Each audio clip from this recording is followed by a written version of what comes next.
Madame, Monsieur, bonsoir et merci de nous rejoindre sur la première. Voici les titres de votre journal. 200 personnes étaient dans les rues de Papeete pour soutenir Thérèse Moké. La tutelle de l'ex-Miss Haïti de 1993 est au cœur d'une bataille judiciaire entre sa maman et son époux Thierry Barbillon. 619 Polynésiens ont été vaccinés depuis hier. La campagne de vaccination anti-Covid se poursuit. Plein phare sur les Matahiapo de Moorea, cette fois soulagés d'être protégés. Et puis les vélos motorisés peuvent atteindre les 30 km/h et peuvent être un danger. Le service des transports terrestres élabore actuellement une législation pour encadrer leur circulation. L'économie polynésienne, c'est le thème retenu par le député Moetai Broderson pour sa deuxième tournée parlementaire dans les archipels. Nous aborderons la question avec lui puisqu'il est notre invité. Bonsoir Moetai Broderson, on vous retrouve dans un instant. Enfin, rencontre avec un jeune fabricant de ukulélé diplômé du Centre des métiers d'art. Il nous dévoile ses secrets à voir dans notre rubrique Au cœur du Fénois. Vive émotion ce matin dans les rues de Papeete. 200 personnes, des Marquisiens pour la plupart, ont manifesté leur soutien à Thérèse Moké. Paralysée depuis 5 ans, l'ex-Miss Haïti de 1993 est prise en charge par sa mère à Hibaoa. Sa mise sous tutelle est aujourd'hui au cœur d'une bataille juridique entre sa mère et son mari, Thierry Barbillon. Pour sa famille marquisienne, ses amis et fans mobilisés ce mardi, Thérèse Moké doit rester avec sa mère. Une histoire compliquée que nous résument Inacio Raveino et Mirko Van Fou.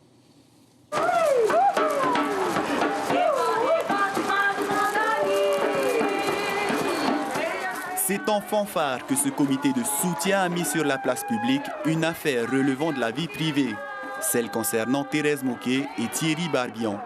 Ce groupe de sympathisants veut par cette manifestation alerter le public sur la situation de l'ex-Miss Haïti, mais pas que.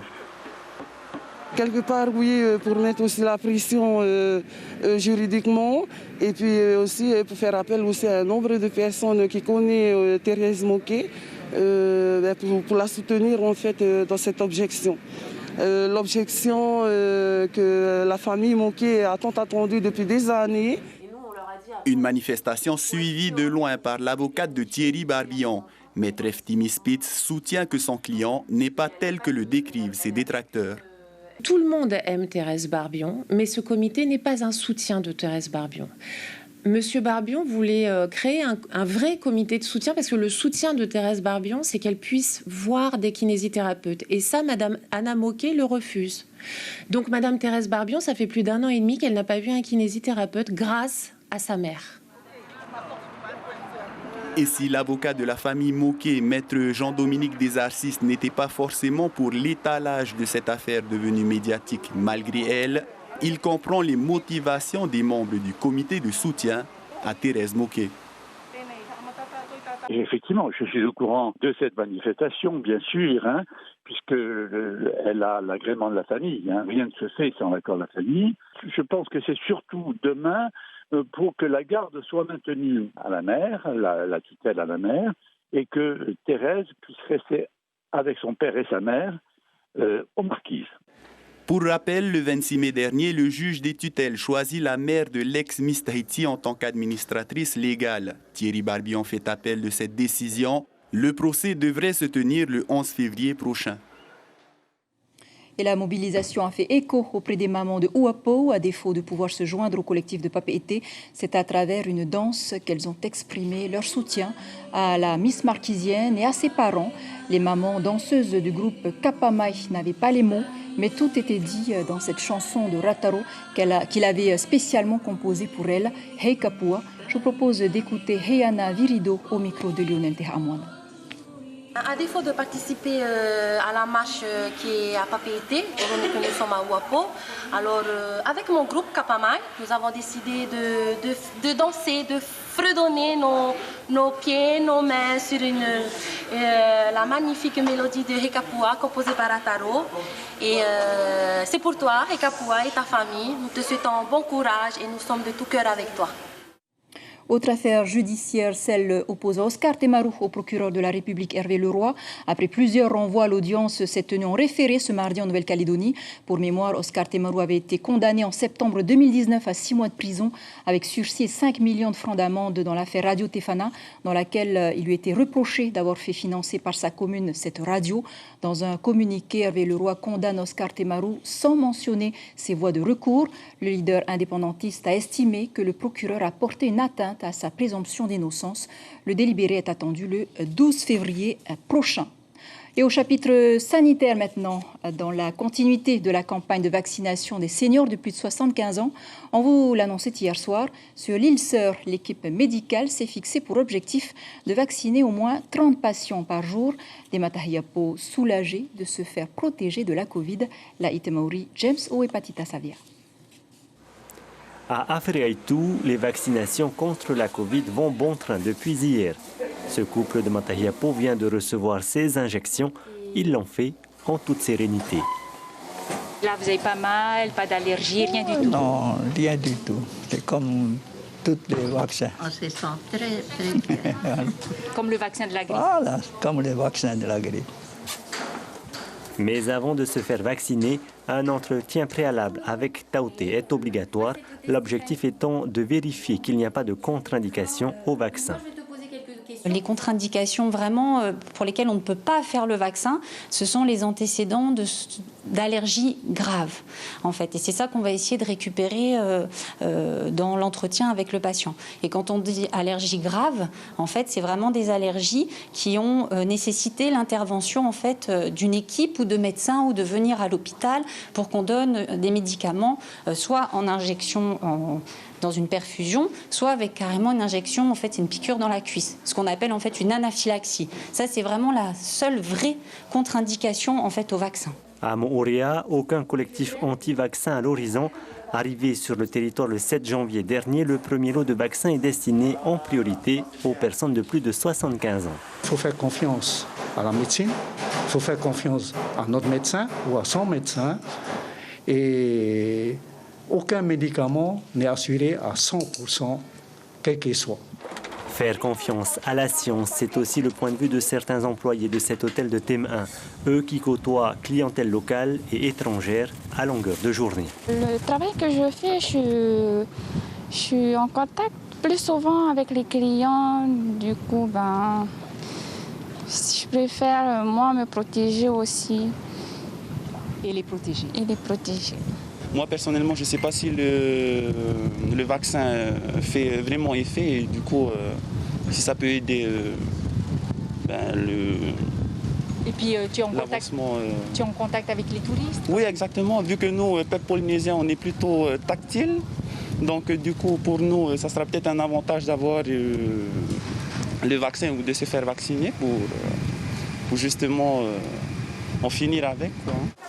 Et pour les Matahiapo qui ont été vaccinés, ils devront revenir dans 21 jours afin de recevoir leur deuxième et dernière injection. La commune de Moriamayo appelle d'ailleurs les Matahiapo qui n'ont pas encore été recensés à se faire connaître auprès des mairies. Je rappelle également que 619 Polynésiens ont été vaccinés depuis hier. Pas de vaccin encore pour le moment aux îles sous le vent. Selon le communiqué de veille sanitaire de vendredi dernier, l'île de Raiatea comptait 56 cas actifs au Covid-19. Un chiffre préoccupant qui a déclenché une réunion entre Tavana, Thomas Moutam, maire de Taputapuatea, Mathei Broderson, maire de Uturua, ont décidé de fermer les sites publics et plateaux sportifs pour une durée de 2 semaines. L'objectif étant de limiter les rassemblements. Il s'explique au micro de Julien Lescaut.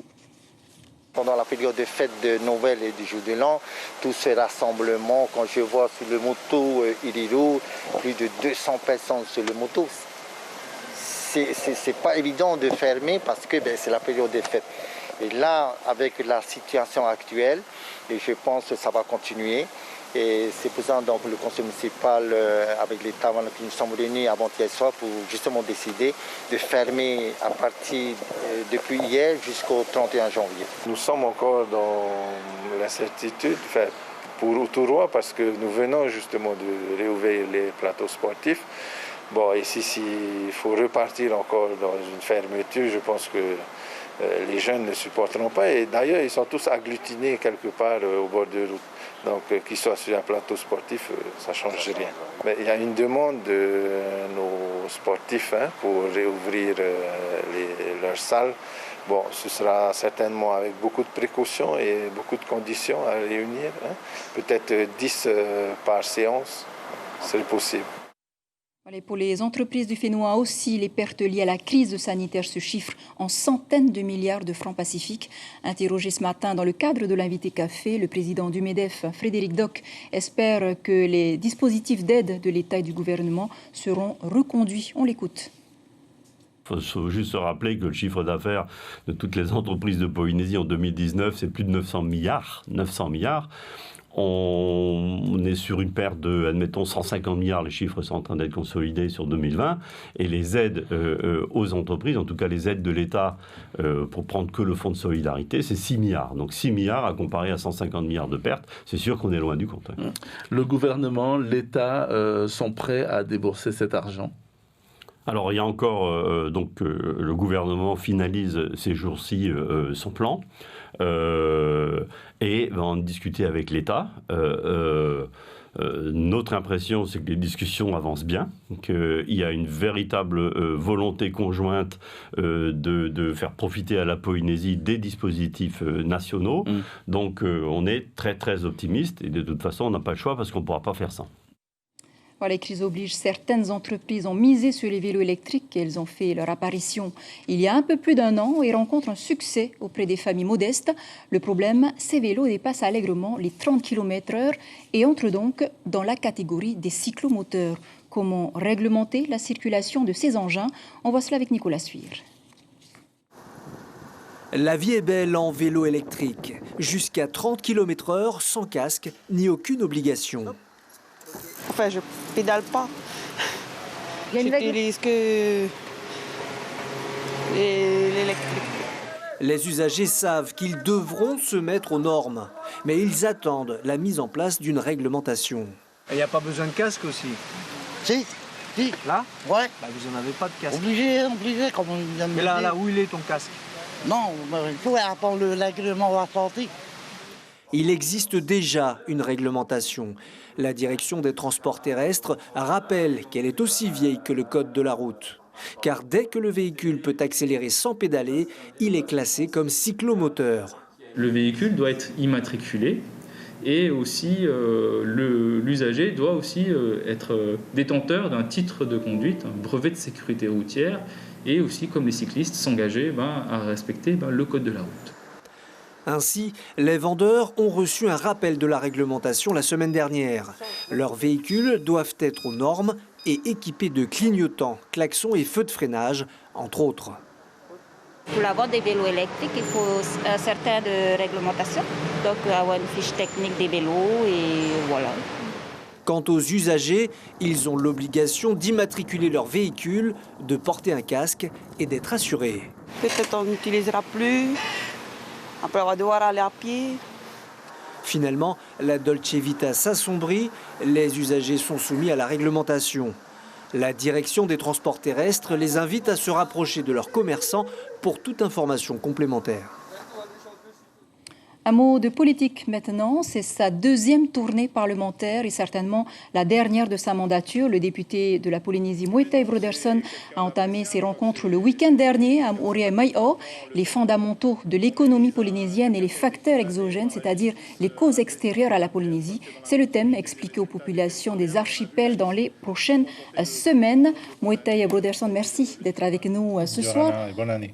Et bonne année, oui. Vous allez poursuivre votre tournée donc, dans les prochains jours. Quelle a été donc la réaction des populations de Moorea Mai'o le week-end dernier?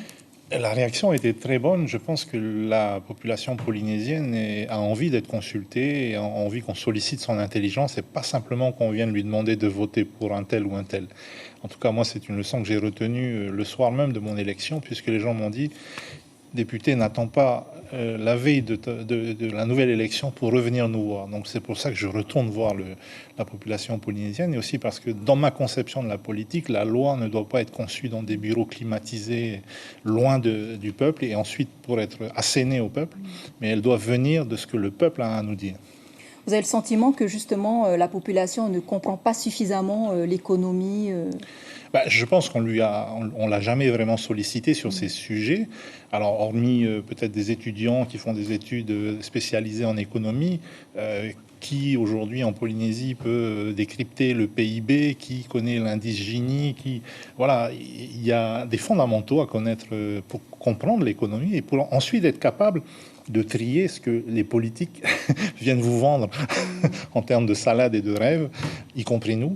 Donc j'espère que voilà, c'est ma modeste contribution pour essayer d'élever le débat. C'est ça l'objectif alors. C'est ça l'objectif. Alors, dans un communiqué, le Tavini Huiraatira fustige l'attitude de l'État et du pays quant au commerce d'armes qui se multiplie sur le territoire. Le président, dans son allocution, dit ne pas être concerné par les décisions et que seul l'État est compétent dans ce domaine. Vous partagez son avis? Écoutez, c'est toujours un plaisir quand le président autonomiste admet les limites de l'autonomie. Donc, je ne peux qu'être d'accord avec lui. Quelle est la position du Tavini par rapport à l'installation de ce... Le Tavini est un parti pacifiste, ce depuis sa création. Je crois qu'un jour, les gens réaliseront à quel point ils ont eu de la chance d'avoir Oscar Temaru comme leader indépendantiste dans ce pays. Et donc, en tant que parti pacifiste, nous ne sommes pas favorables au développement de tout ce qui entraîne la mort. Enfin, dernière question, on l'a entendu plus tôt dans le journal, le délibéré Temaru contre Hervé Leroy est attendu donc le 12 février prochain. Qu'attendez-vous exactement de ce délibéré? On attend que le constat soit fait, que la présomption d'innocence a été bafouée, c'est tout. C'est tout ce qu'on demande. Que justice soit rendue. Exactement. Merci beaucoup, Moetai, d'avoir répondu à nos questions. On retiendra donc que votre tournée parlementaire dans les archipels en tant que député va s'étaler jusqu'à début juin. C'est ça. Merci. Et à quelques jours du salon du tourisme, selon la ministre du Tourisme Nicole Boutot, le secteur accuse une baisse de fréquentation de l'ordre de 68% par rapport à 2019. Alors les professionnels comptent énormément sur le prochain salon du tourisme prévu du 25 janvier au 7 février, soit à 10 jours. Un salon du tourisme qui se tiendra une fois de plus en ligne. Il suffit de vous rendre sur le site de Tahiti Tourisme pour réserver vos billets d'avion. Et ensuite, votre hébergement. Les précisions de Vairani Tetaria au micro de Gilles Tautou et Hubert Liao. On ne peut pas tenir un salon présentiel compte tenu de la situation sanitaire et du prolongement en fait, des mesures. Donc cette fois-ci, on s'est mieux préparé pour faire un salon à distance. Il va durer 2 semaines plutôt que 3 jours, donc du 25 janvier au 7 février pour des voyages du 11 février au 30 avril. Parce qu'il faut bien se rendre compte que de faire tout le process qu'on fait d'habitude en présentiel sur un seul endroit, c'est-à-dire au parc Mamao, où les gens ont l'habitude d'aller du stand Air Tahiti à l'hébergement, revenir sur le stand, là ils doivent le faire à distance, par téléphone ou sur le site internet. Donc il faut laisser aux gens la possibilité de faire ça à distance, ce qui est plus long. Et sachez que demain, l'invité café de votre matinale radio sera Michel Monvoisin. Le PDG d'Air Tahiti viendra nous parler des perspectives de la compagnie pour 2021. Elle n'est pas encore là, mais l'effervescence se fait sentir déjà à l'annonce par Météo France d'une houle du Nord prévue demain sur la côte est de Tahiti. Sur place, les surfeurs s'agitent déjà. Ambiance avec Thomas Teriteporowar-Ei, Hervé Marzin et Hubert Liao. C'est une arrivée qui sonne comme un réveil. C'est loin d'être la 3e vague annoncée. Son imminence a soudainement tiré de leur somnolence forcée les fans et autres gens de la mer. La houle, dite longue, ne tardera pas à frapper fort, très fort même, avec des creux d'environ 2 mètres à 2,50 mètres. Cette houle, en fait, qui est énergétique, va générer de forts courants près des passes exposées au nord. Et surtout les petites passes, comme la passe du Beachcomber à Moorea, ou les petites passes au nord de Tahiti. Donc ça va créer de forts courants sortants, donc ce qui peut être dangereux pour les navigateurs ou même pour les surfeurs qui peuvent se faire emporter. Donc il faut faire attention au niveau des passes à ce courant. De mémoire de Tupa, les effets de la houle n'ont jamais généré autant de bien-être avant leur survenue. Il ne manque pas d'air le Tupa. À l'est, du côté de Mahina, pas de vague à l'âme, ni de train de sabat. On n'abandonne pas, on arrête un petit peu, on se repose pour pouvoir reprendre cet après-midi. Ils annoncent des grosses vagues, donc ça va être sympa. Pas vraiment, parce qu'au fait, nous annoncent une grosse houle. Et on croyait que ça allait arriver ce matin. Donc on est venu à 5h du matin pour voir si vraiment ça marchait. Ce matin, c'était pas mal. C'était beaucoup plus par rapport à la houle qu'on avait annoncée. Mais bon, là, ça fait presque 2 heures que je suis là, je ne suis pas vraiment monté. Évoque la galère, on est surfeur ou on ne l'est pas, se pose la question des jeunes apprenants par les temps qui courent. Il faut prendre son mal en patience, c'est le prix pour atteindre le sommet de la vague. Bon, j'ai fait un petit tour ce matin de l'autre côté, au-delà de Orofara, mais c'était trop agité, trop gros pour donner des cours pour les débutants. Quoi, hein. Après tout ça, l'attente vaut bien une nuit de sommeil, de ces nuits qui portent conseil avant l'éternel affrontement. L'homme qui tient bon face aux éléments, tel cet arbre solidement accroché au-dessus des flots. On termine ce journal avec un focus bien mérité sur un tout petit atelier à FAA. Mathai travaille tout seul avec minutie pour fabriquer ses ukulélés hawaïens. Chaque unité lui demande autour de 25 heures. Le jeune Polynésien s'y consacre depuis plus de 6 ans maintenant. Une passion qui le conduit à préparer une nouvelle collection d'instruments. Stéphane Ratino et Patita Savia.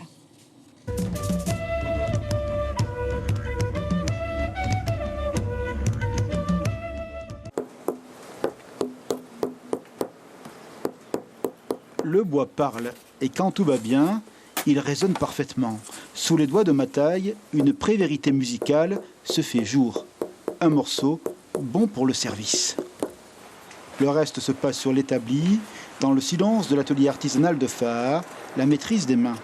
Un jeu de mouvements tout en millimètres. Et l'objet va naître de la matière. Cette passion est au croisement d'un désir professionnel, les métiers du bois, et d'une réalité culturelle forte, le goût de la musique comme chant de l'âme et des hommes. Déjà, il y a des bois déjà localement qui sont déjà connus pour avoir une bonne résonance, comme par exemple le miro ou le tau et l'acajou aussi. Et le fait de partir d'un tronc d'arbre et d'arriver à quelque chose totalement différent. Donc certains utilisent le bois pour le feu, d'autres pour faire des meubles. Moi j'utilise pour faire des instruments. Dans la tête de Mathai, il est un jeu de musique incessant, la recherche de la note juste. Elle guide le projet de ses mains, car la musique est une alliance avec la vie, comme une offrande des hommes faite au ciel, aux autres hommes. Un témoin symbolique, son logo sur ses instruments.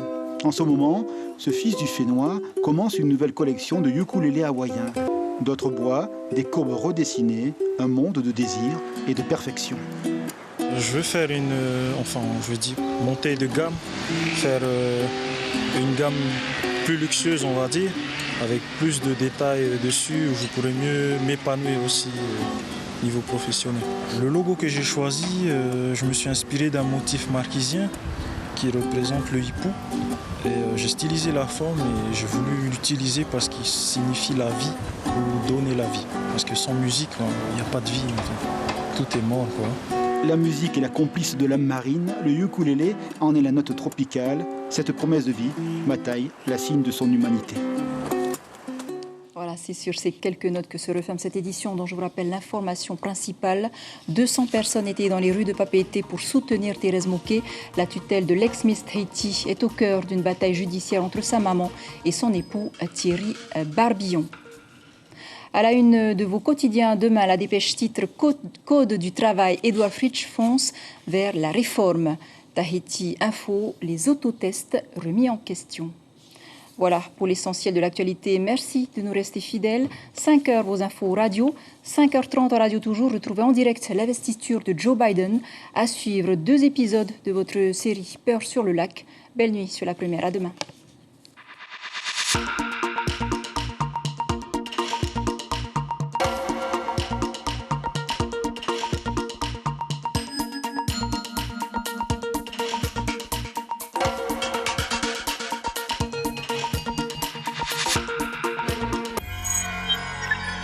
Retrouvez ce programme en replay sur notre site internet